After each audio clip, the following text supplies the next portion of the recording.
Jangan lupa subscribe YouTube channel Metro TV News dan jangan lupa nyalakan notifikasinya. Pemirsa, di tengah lumpuhnya banyak sektor usaha karena pandemi COVID-19, ekonomi digital justru tumbuh dan memberikan kontribusi yang signifikan bagi perekonomian. Seorang pendiri startup digital marketplace menyebut bahwa tahun 2020 saja diperkirakan nilai ekonomi digital mencapai 500 triliun rupiah. Nah, nilai ini diperkirakan akan terus tumbuh hingga 5 kali lipat di tahun 2025. Sayangnya, kecepatan pertumbuhan ekonomi digital tidak diimbangi dengan cukupnya sumber daya manusia yang menguasai teknologi digital. Nah, bagaimana memenuhi kebutuhan sumber daya manusia yang mumpuni dalam teknologi digital? Inilah yang akan kita bahas di Prime Talk malam hari ini. Nah, pemirsa, Presiden Joko Widodo mengatakan untuk mengimbangi akselerasi di bidang transformasi digital diperlukan adanya SDM bertalenta digital. Menurut Presiden, Indonesia membutuhkan setidaknya 9 juta talenta digital hingga tahun 2035.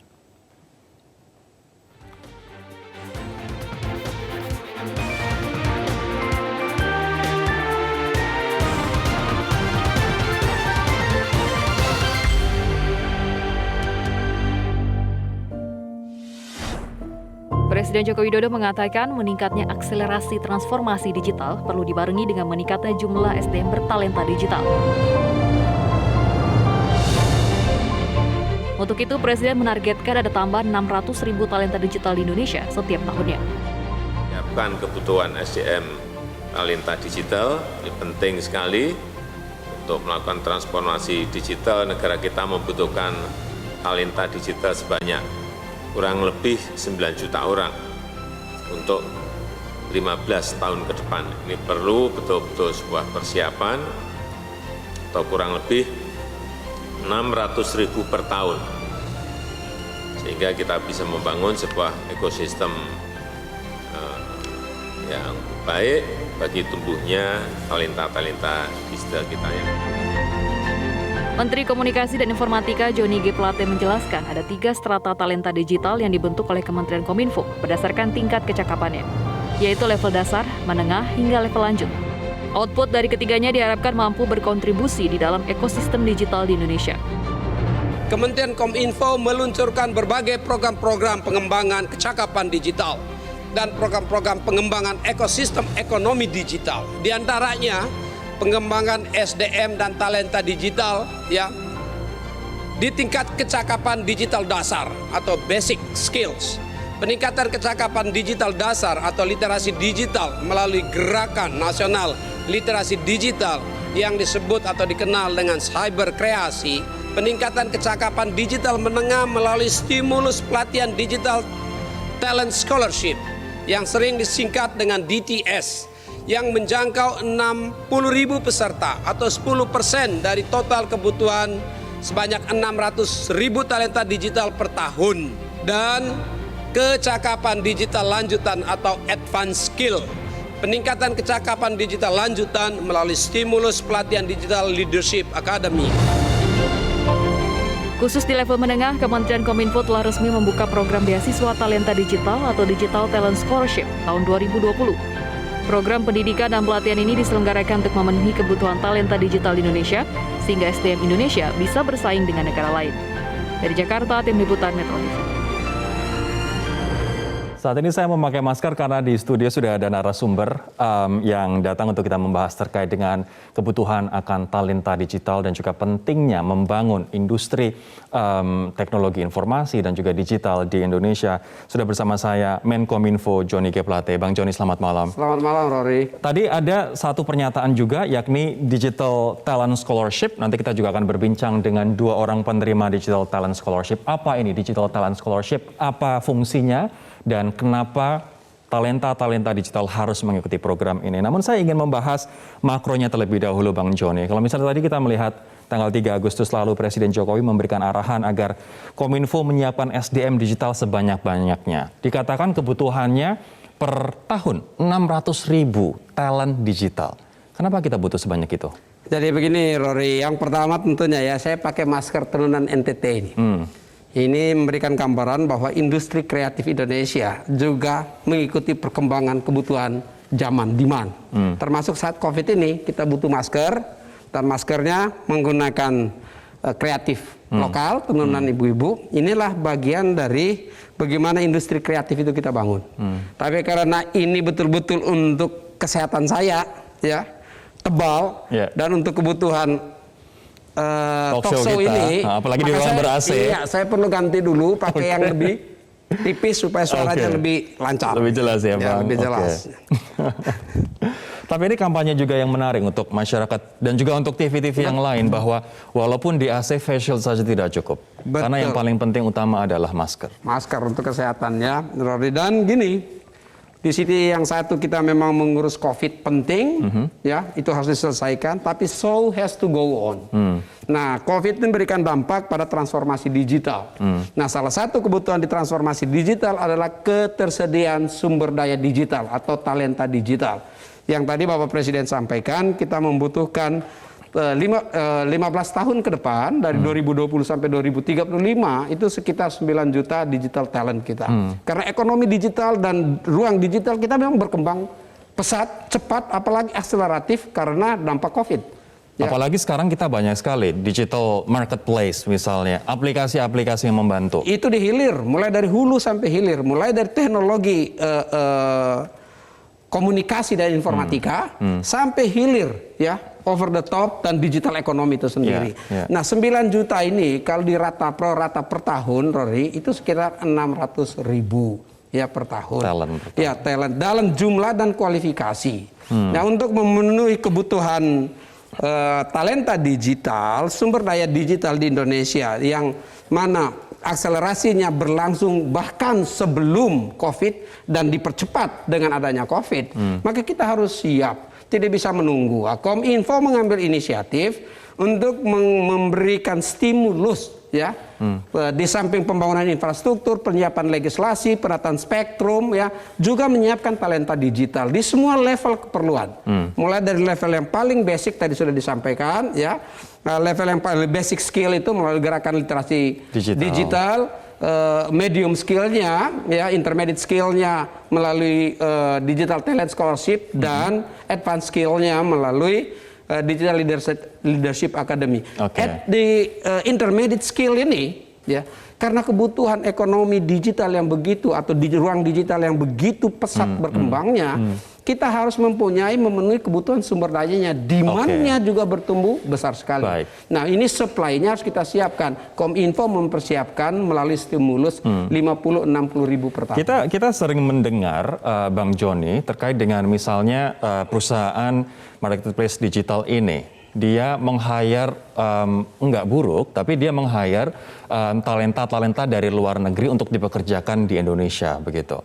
Kemudian kita penelitian lembaga internasional pun juga mengatakan bahwa kita sangat kekurangan talent digital, dan kita sebenarnya bisa mengisi posisi-posisi orang-orang dari luar ini, Bang. Artinya siapa yang akan disasar nanti untuk menciptakan talent digital ini, dan untuk ekosistem apa saja? Untuk menghasilkan talenta digital ini kolaboratif, ya. Bukan hanya satu lembaga seperti Kominfo. Kominfo itu regulator. Tapi ini harus keseluruhan. Makanya Bapak Presiden mengingatkan bahwa sektor-sektor strategis dalam rangka transformasi digital termasuk sektor pendidikan. Ya, ini sektor strategis, yaitu untuk menghasilkan talenta digital dari semua level keperluannya. Sekarang Kominfo mengambil inisiatif terlebih dahulu, tahun 2018, 2019 sudah dilakukan, tahun 2020 ini dilakukan akselerasinya lebih banyak, melalui apa? Memberikan stimulus di program-program talenta digital yang dibutuhkan saat ini. Apa itu? Ya, baik itu melalui cloud computing engineers, ya. IoT, Internet of Things, ya, big data, artificial intelligence, augmented reality, virtual reality, dan lain sebagainya. Begitu banyak kurikulum itu yang harus kita penuhi. Saat ini karena demand-nya besar, ya, permintaannya besar, dan belum bisa kita isi, jangan heran kalau memang saat ini juga masih diisi oleh tenaga dari luar negeri, ya. Tidak ada masalah itu untuk mendukung ruang digital kita dan ekonomi digital kita. Tetapi di dalam negeri harus kita siapkan untuk mengisi posisi-posisi itu. Dan ini harus kerja kolaboratif. Kominfo mengambil inisiatif, jangan menunggu, ya, supaya tidak menunggu. Yang pertama dilakukan untuk mengenalkan kepada masyarakat. Yang kedua menyiapkan siapa saja mereka. DTS ini dari siapa? Ini dari putra-putri Indonesia yang berijazah. Ya, ada 6 jenis akademi atau kurikulumnya. Ya, mulai dari vocational training ya kepada anak-anak SMA sampai ke akademinya itu sendiri untuk yang para sarjana. Dan bekerja sama dengan lebih dari 100 universitas dan politeknik di Indonesia. Tadi menarik Bang Joni mengatakan beberapa kali bahwa Kominfo menginisiasi. Ini adalah inisiatif dari Kominfo. Dan untuk mewujudkan talent digital yang sedemikian banyak, 600.000 per tahun merupakan kerja kolaboratif begitu. Dalam bayangan Bang Joni, seharusnya talent digital kita itu akan sebesar apa, secanggih apa, sekuat apa? Nah, tentu yang paling tinggi ya, yang paling tinggi kita menjadi inventor. Penemu. Ya, itu yang penemu. Ya, kita harapkan itu. Ya, tetapi ya di saat yang sama, pada saat kita mempunyai inisiatif dan kreatif, inovator-inovator ya di ruang digital, ekonomi startup, platform digital dan seterusnya, di situ kita membentukkan skill intermediate. Ya, skill intermediate ini harus kita penuhi.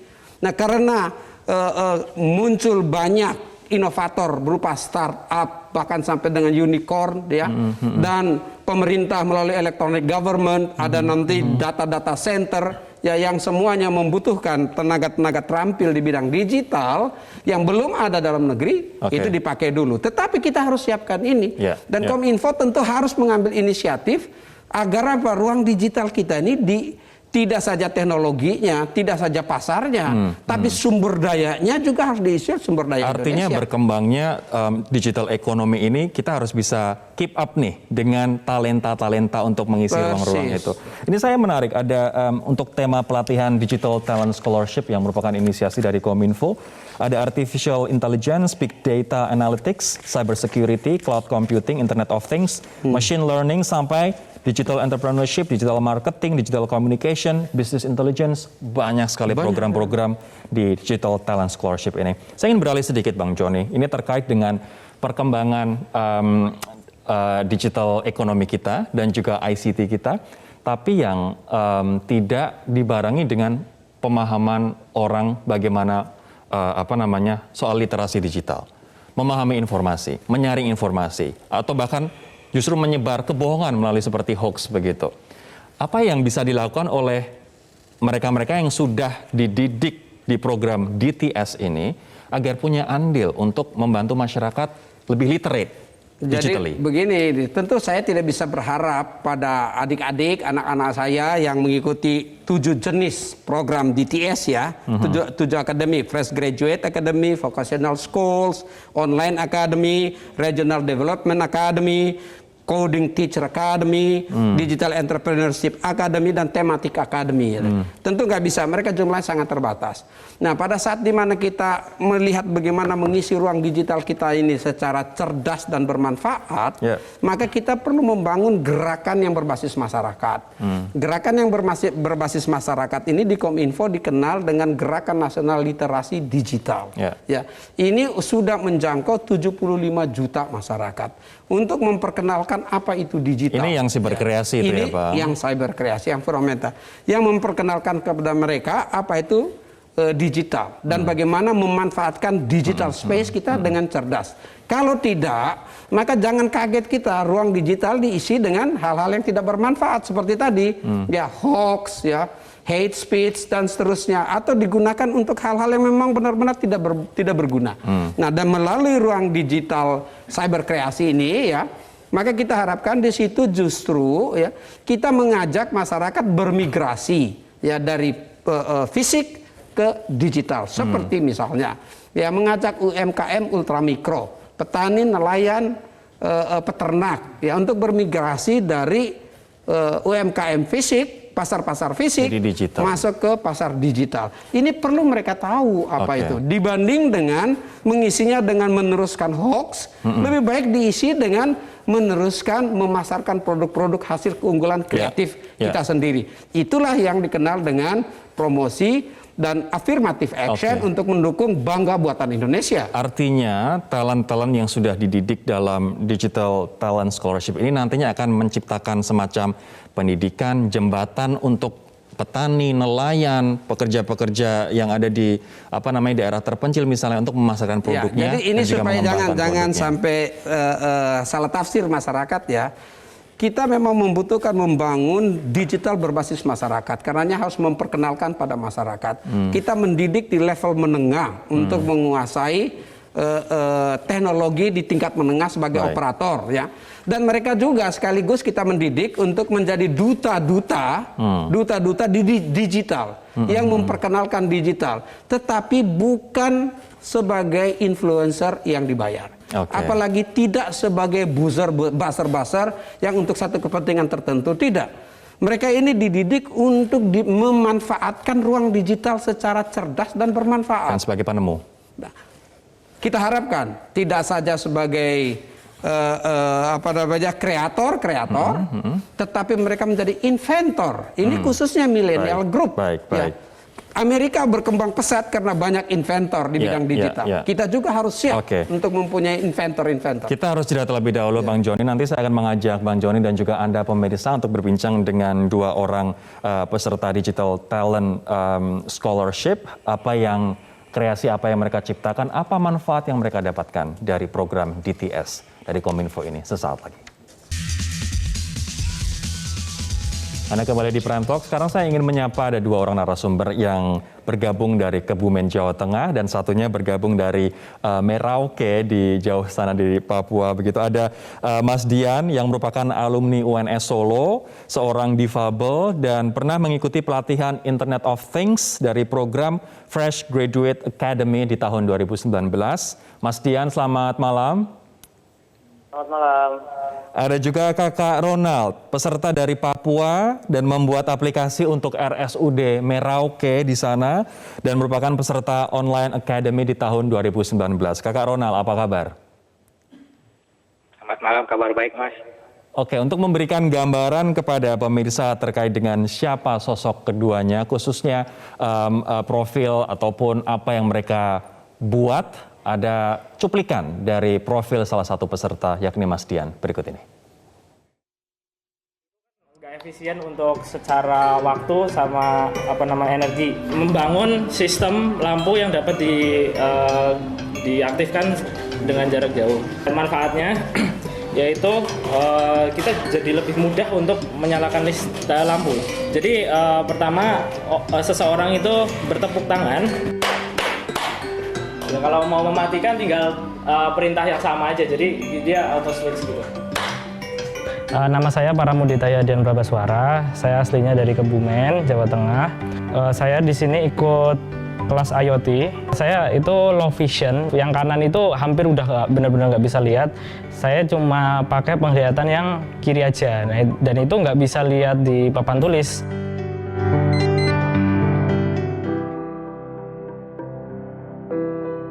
Nama saya Paramudita Yadian Prabaswara, saya aslinya dari Kebumen, Jawa Tengah. Keluarga, orang tua itu tinggal di Kebumen, saya itu anak tunggal. Di sini saya ngekos. Di sini, di kos ini itu ada 5 orang yang ikut DTS. Yang satu IoT itu aku sendiri. Selalu setiap hari itu aku berangkat ke DTS itu sama Rizky temanku. Ya, kalau capek nggak capek ya kayaknya memang capek sih, cuma kecapeanku terbayarkan oleh ilmu yang aku dapatkan gitu. Jadi motivasi utama terbesar saya adalah saya kenal IT sejak kelas 2 SD, di mana saya... Ini menarik, Mas Dian, Kakak Ronald, khususnya Mas Dian ada kondisi di mana low vision sehingga penglihatannya jauh berkurang begitu ya dikarenakan kondisi seperti ini. Mas Dian, saya ingin tanya terlebih dahulu, bagaimana awalnya ikut program Digital Talent Scholarship ini, Mas? Jadi saya ikut itu tahun kedua, tahun pertamanya saya informasinya telat. Tahun kedua kebenaran Kominfo kerjasama sama UNS. Nah itu membuka kesempatan yang benar-benar besar banget buat difabel bisa ikut dan difasilitasi yang paling utama. Kalau saya kan lihat papan tulis itu udah nggak bisa, lihat LCD nggak bisa. Nah dengan difasilitasi oleh Kominfo, saya didampingi satu orang pendamping gitu, saya bisa dijelaskan apa yang dijelaskan oleh dosen, jadi saya bisa mengikuti dengan baik. Nah itu ketika saya tahu ada kayak gitu, saya benar-benar tertarik karena basic saya kan pemrograman dari informatika. Nah itu saya ingin mengembangkan untuk ke hardware-nya. Jadi saya ingin mengkombinasikan antara hardware dan software menjadi suatu alat. Terus saya daftar dan ikut seleksi dan keterima. Ini karena kerjasama Kominfo dengan UNS. Tapi yang menarik adalah dengan keterbatasan yang ada tadi di cuplikan profil Anda membuat suatu teknologi untuk mematikan lampu. Simpelnya hanya dengan bertepuk tangan. Ini akan sangat membantu untuk mereka yang memiliki situasi yang sama dengan Mas Dian begitu. Apalagi temuan-temuan yang Mas Dian buat karena program DTS ini? Sebenarnya program di DTS itu kita dibebaskan mau bikin apa aja gitu, tapi kita didampingi, benar-benar didampingi dari awal. Kita diminta cari ide, kita mau bikin apa sih, terus kita dibantu implementasi dari ide itu. Nah, pas lagi itu saya cuma bikin bikin alat untuk mengontrol alat elektronik untuk mematikan, menyalakan dari jarak jauh menggunakan internet. Nah, itu yang di video tadi itu produk prototipe-nya. Untuk jadinya itu kita bisa menyalakan AC, TV, kulkas, dan sebagainya dengan perintah suara. Oh wow, ini tidak hanya untuk mereka yang punya keterbatasan dalam penglihatan. Semua orang saya yakin juga dengan penemuan ini akan sangat nyaman Mas untuk mematikan, menghidupkan AC hanya dengan suara begitu. Sebelum ke Pak Menteri, saya ingin ke Kakak Ronald sekarang. Kakak Ronald yang saya baca dari profilnya ini membuat aplikasi untuk RSUD Merauke. Bisa dijelaskan Kakak, apa ini aplikasi ini? Fungsinya untuk apa? Jadi aplikasi ini kan sebenarnya awal mulanya, konsep awalnya itu karena lama keluhan dari masyarakat lamanya antrian di loket pendaftaran. Dari situ saya berinisiatif bagaimana untuk mengurangi lamanya antrian di loket pendaftaran. Akhirnya muncullah ide untuk ciptakan aplikasi itu. Selain itu fungsi dari aplikasi gimana Mas? Ya, mohon maaf Kakak, seberapa membantu dibantu pihak rumah sakit dengan adanya aplikasi ini? Sejauh ini semenjak adanya sistem pendaftaran online dari aplikasi yang saya bikin, jumlah kunjungan yang harusnya biasanya pelayanannya harus bisa yang sebelum ada aplikasi itu macet waktu tunggunya lama, semenjak ada aplikasi itu waktunya akhirnya jadi cepat gitu, pelayanannya jadi cepat. Oke, dan kalau pelayanan lebih cepat, otomatis mereka yang misalnya sakit bisa lebih cepat ditangani begitu. Kakak Ronald, sebelum saya beralih ke Bang Joni, satu lagi, apa sebenarnya yang memotivasi Kakak Ronald untuk ikut program ini? Kalau memotivasi sih niatnya saya itu pertama untuk belajar. Niat saya untuk belajar, yang kedua yaitu karena kebetulan saya bekerja di rumah sakit, jadi saya mau membantu bagaimana memaksimalkan pelayanan itu untuk jadi lebih fleksibel, lebih maksimal kayak gimana kayak gitu. Akhirnya pada saat saya lihat dari keseharian antrian gitu, akhirnya muncullah ide untuk mengurangi antrian pasien gitu. Baik, saya ingin sekarang Bang Joni fokus ke Digital Talent Scholarship ini. Ini apa sebenarnya dan program apa saja yang ditawarkan? Siapa targetnya? Bagaimana cara ikutnya? Ya kalau DTS itu targetnya adalah yang berijazah. Ya, yang berijazah sekolah menengah atas dan yang berijazah sarjana. Ya tadi misalnya yang dari UNS itu Fresh Graduate Academy itu pasti tamat sarjana. Ya. Tapi ada juga program Vocational School Graduate Academy itu yang tamat SMA. Tadi yang disampaikan ini memang Indonesia kita kan mempunyai program Smart City. Dalam Smart City di situ ada juga Smart Hospital. Yang Merauke tadi Smart Hospital, mulai dari registrasinya mulai siapkan itu melalui mobile Android programming, ya, bikin programnya. Sedangkan yang Solo tadi mungkin Internet of Things, ya, untuk tepuk rumah mati hidup listriknya. Bisa juga smart agriculture. Dengan Internet of Things itu bisa dipakai untuk hidup matinya irigasi di hortikultura. Jadi macam-macam di smart city, smart farming, ya smart hospital, smart semuanya itu dengan menggunakan keahlian-keahlian teknis yang dibutuhkan ya untuk mengisi kebutuhan digital kita atau digital talent kita. Oke. Artinya syaratnya pun sebenarnya juga nggak susah ya, asal lulusan sarjana, asal lulusan SMA atau syarat SMK. yang pertama, Rory, ya pasti ijazah itu dibutuhkan karena kurikulum yang disediakan tadi yang dibacakan oleh Rory begitu banyak ya, artificial intelligence, big data dan seterusnya itu butuh setidaknya kalau berijazah SMA atau berijazah sarjana sudah ada basic skill-nya gitu ya. Betul. Tapi yang paling penting setelah ijazah adalah kemauan. Ya perlu ada kemauan. Kenapa? Ya, ruang digital kita dan kita sedang bertransformasi dan bermigrasi ke ruang digital harus diisi setidak-tidaknya sumber daya kita sendiri. Ya, karena begitu besar kebutuhannya. Kalau kita tidak isi, maka yang lain akan mengisinya.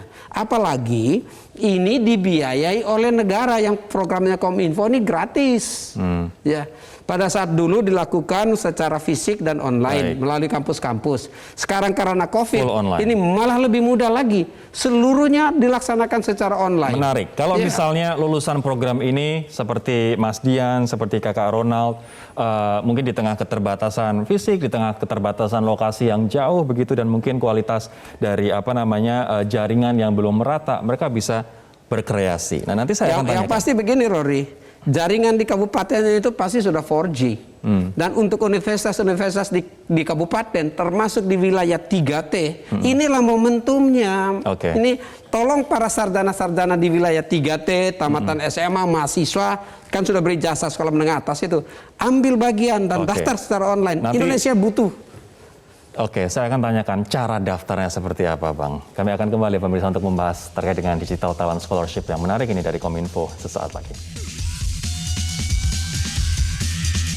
Sebelum kita ke dua narasumber yang ada di luar studio, saya akan ke Bang Joni. Singkat saja, Bang, bagaimana cara mendaftar dan mengikuti Digital Talent Scholarship? Ya, itu semua pendaftaran secara online sangat gampang, Rory ya. Tinggal masuk ke addressnya digitaltalent.kominfo.go.id, ya bisa mendaftarkan seluruh proses di situ. Bisa dilakukan secara online. digitaltalent.kominfo.go.id ya, ID. Dan ini, Rory, untuk seluruh Indonesia. Jadi jangan hanya pikir untuk di kota-kota besar. Tidak. Di kabupaten-kabupaten, bahkan di kecamatan-kecamatan yang ada SMA-nya, silakan. Terbuka untuk mereka. Ada 50.000 tahun ini online. Oke, saya ke Mas Dian sekarang. Mas Dian, dengan keterbatasan yang ada, Mas, apakah Anda kesulitan untuk mengikuti program DTS ini? Ini juga mungkin menjadi sumber informasi buat teman-teman yang lain di luar sana yang berpikir bahwa keterbatasan fisik akan menghalangi untuk ikut DTS. Oke. Kalau kesulitan secara biasanya itu saya kesulitan untuk membaca di papan tulis atau membaca di LCD. Tapi dengan dibantunya oleh Kominfo, difasilitasi oleh Kominfo memberikan bantuan pendampingan setiap satu orang satu. Karena saya pengalamannya tunanetra, saya akan cerita tunanetra. Jadi saya itu kesulitan membaca, dan kalau misalkan hardware itu kan saya ikut IoT, di hardware-nya itu kadang saya nggak bisa lihat yang benda-benda kecil. Nah itu saya dibantu, oh ini loh alatnya, ini kayak gini, kalau mau dipasang ke sini gitu. Jadi benar-benar dibantu, itu sangat membantu sekali. Oke. Saya akan ke Kakak Ronald sekarang. Apa manfaat mengikuti program Digital Talent Scholarship, Kakak? Kalau manfaat yang didapat sih, menurut saya bisa terbantunya pelayanan publik sih. Apalagi dengan perkembangan teknologi yang semakin maju ke depan, otomatis fasilitas pelayanan publik bisa terbantu dengan masyarakat pun juga jadi terbantu dengan adanya fasilitas yang pelayanan publik yang sudah berbasis teknologi. Baik. Saya terakhir ke Mas Dian, kenapa anak muda harus ikut program DTS ini? Ini sangat bermanfaat sekali ya, karena pekerjaan yang repetisi, yang berulang-ulang itu akan digantikan oleh teknologi. Jadi kita jangan cuma pakai teknologi yang udah ada, kita beli barang yang udah jadi, kita bisa bikin sendiri loh. Itu gampang banget bikinnya. kita bisa berkreasi. Kalau misalkan kita beli, ya udah itu jadi kayak gitu, yang nggak bisa kita manfaatkan, nggak bisa sesuai, kadang kan nggak bisa sesuai dengan kebutuhan kita. Tapi kalau kita tahu ilmunya, kita bisa bikin alat yang bisa sesuai kebutuhan kita. Baik, terima kasih Mas Dian, Kakak Ronald atas waktunya, dan juga terima kasih juga untuk invention atau penemuan yang sudah dibuat. Semoga membantu masyarakat di daerah masing-masing atau bahkan untuk seluruh Indonesia. Terima kasih sekali lagi, pemirsa. Kami akan kembali dengan segmen terakhir setelah seorang peserta mengikuti program DTS ini. Lantas apa selanjutnya? Kami akan membahasnya sekaligus segmen kesimpulan sesaat lagi.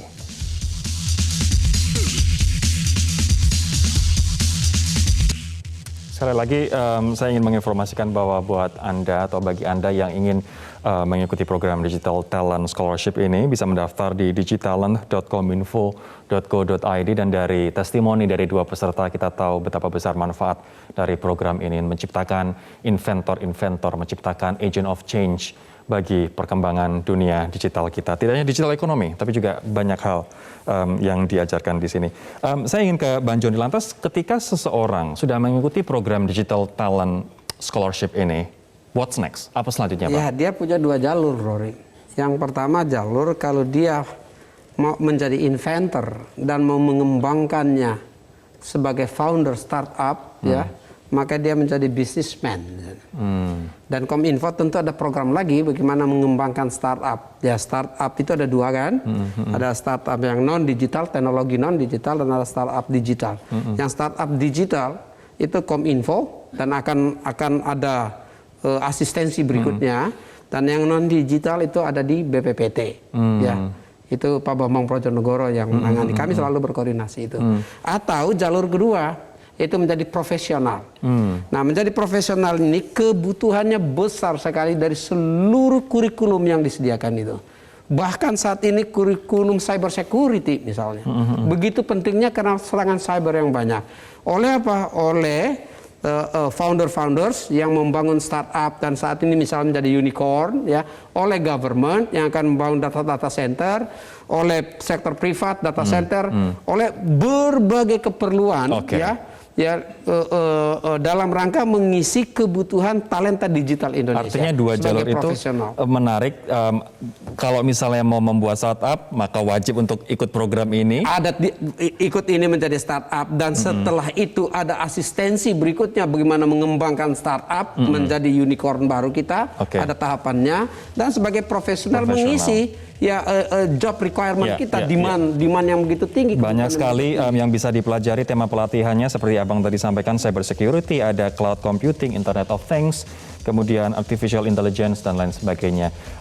Sekali lagi Bang, mungkin sambil juga sedikit menyinggung soal ada namanya program Digital Leadership Academy ini untuk C-level, untuk level-level CEO dan lain sebagainya. Mungkin sedikit bisa menyinggung soal itu, tapi sambil memberikan kesimpulan kenapa harus ikut program ini. Ya, tahun 2019 itu dimulainya program Digital Leadership Academy, di mana pesertanya berasal dari para dosen perguruan tinggi, ya, para kepala-kepala dinas untuk Smart City, karena kita punya program 100 Smart City, dan para startup founder dalam rangka mengembangkan. Ini yang udah matang, udah jadi gitu ya. Karena dia tahapnya menjadi master mentor suhu digital. Tadi kan kita punya yang di tingkat paling bawah, cyber kreasi, di tingkat tengah, intermediate, ya, DTS, Digital Talent Scholarship, dan master mentor suhu digital. Mereka dikirim pendidikan dan kerjasama bersama global company, ya, ada Alibaba, ada Microsoft, ada Yahoo, ada banyak sekali, Facebook dan seterusnya, mengirim ke luar negeri, termasuk ke Tiongkok di Tsinghua University.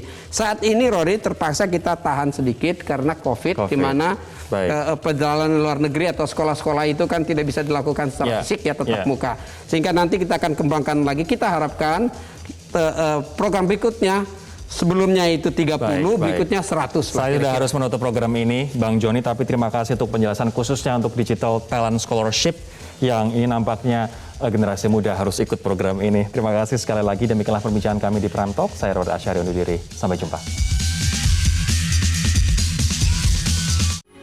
Metro TV, knowledge to elevate.